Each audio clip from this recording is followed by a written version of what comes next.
Welcome to Guns 101, our video welcome message for new gun owners. It's brought to you by the Self-Defense Radio Network. I'm Rob Morse from Self-Defense Gun Stories.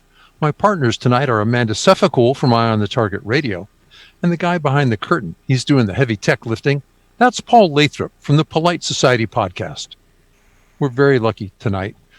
We're joined by a friend and an instructor that I've been fortunate enough to be a student. He's the author of countless hundreds books and magazines, a law enforcement officer, senior firearms instructor, and head of the Massad Ayoob group. Massad Ayoob, talk to us about, it's normally called keeping the guns away from the kids, but you want to talk about gun-proofing our children. Correct. For decades now, Rob, I've told people you can't child-proof your guns.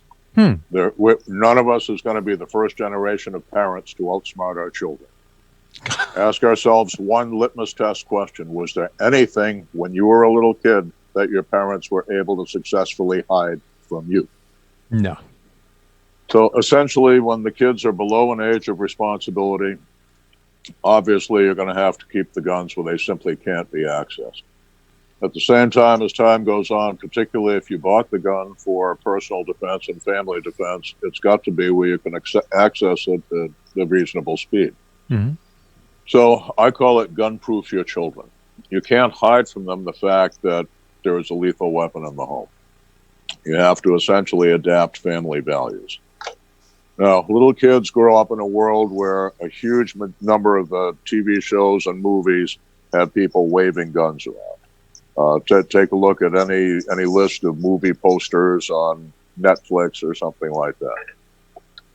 The child psychologists tell us that the two things that most fascinate children are the two things they're acutely aware they do not possess themselves: power and responsibility. The gun, if you think about it, is the very icon of both, and that's what makes it such fascinating forbidden fruit. So the approach that I took, having grown up in a household with guns, when my children came along about the time they were 5 years old, I had them start helping me clean the guns, and that did a couple of things.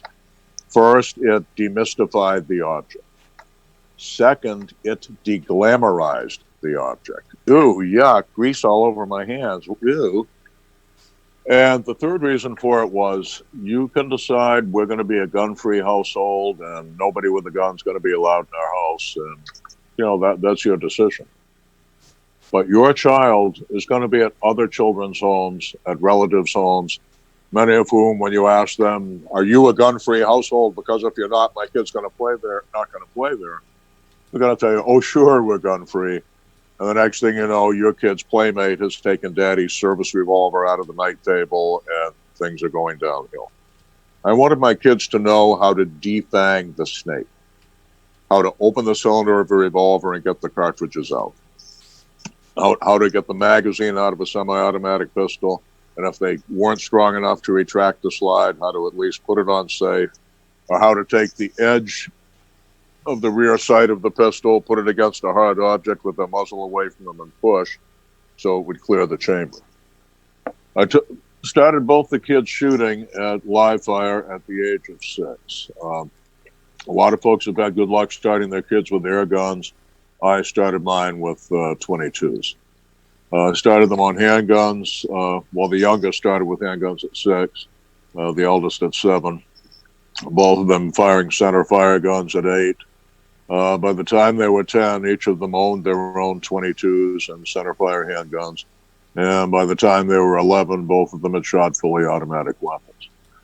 And what I found with that, they both wound up winning national shooting titles in their teens.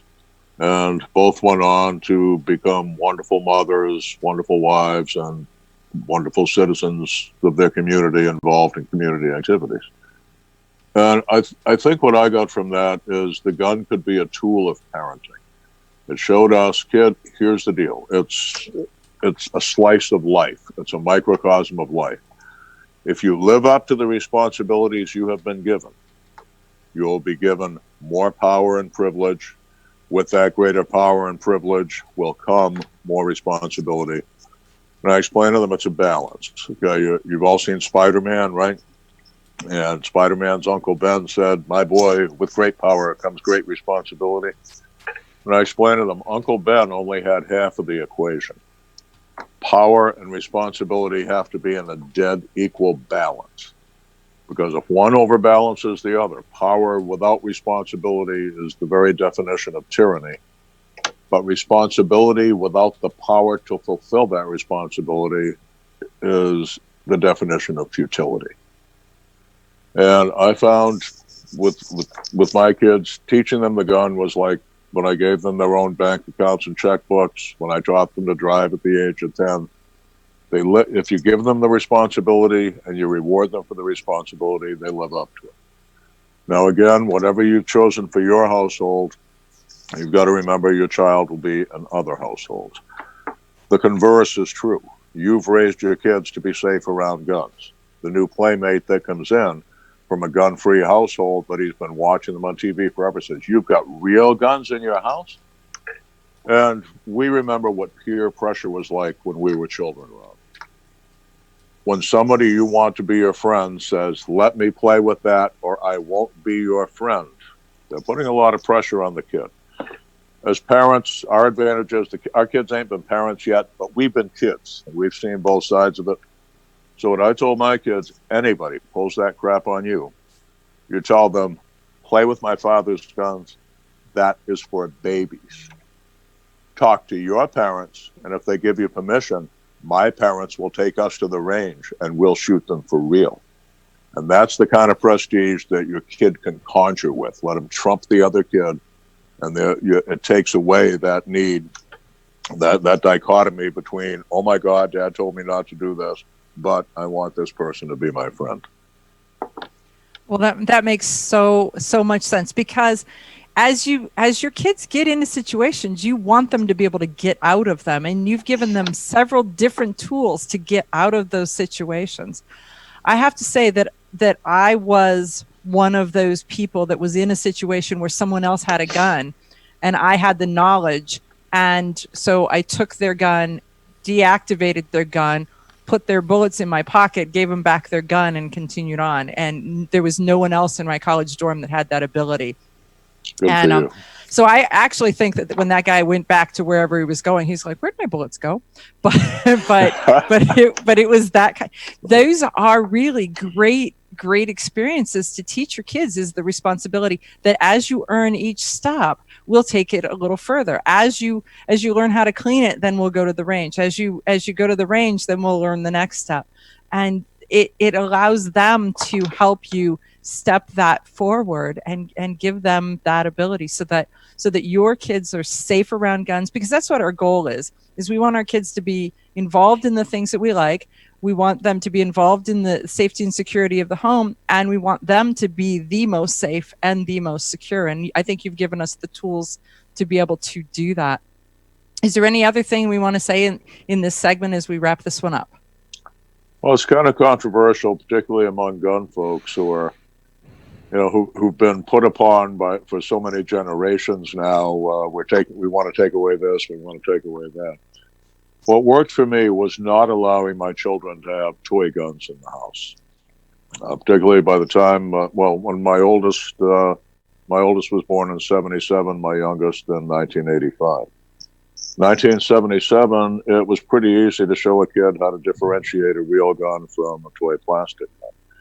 Today, we have polymer-framed, pastel, fancy-colored real guns. And in any case, I didn't like the idea of my kids playing at killing other people. So in our house, the guns were taken off the toy list, and they were always for real. They were if my kids wanted gun recreation, they could go to the range anytime they wanted and do it for real. Well, and I think that I agree with that, because my parents said to my brothers, I have 3 older brothers, that we'll give you a .22 because you know and respect what it can do, but we're not going to let you have a BB gun because you won't. And so one of them had snuck out, bought a BB gun, brought it back, and then proceeded to show how they had no respect for it. and we have stories. My closet door never survived the encounter, we'll just say, with the BB gun. Yeah. The other big problem with that is we've seen again and again kids playing in the street with realistic looking airsofts. Mm-hmm. Someone calls the police, says kid with AK-47. Cop gets out of car, yells police, kid turns toward the sound, the gun turns with them, and they get shot. Right, because the police can't know, and when you look at them, you can't tell. So, and in that split second, and they don't know if it's a kid that is intending something bad or not. So, yeah. So, Massad, thank you very much for joining us. My pleasure. Gunproofing your children is such a concept that we all need to employ. So, folks, check out all the other videos because you're going to love them.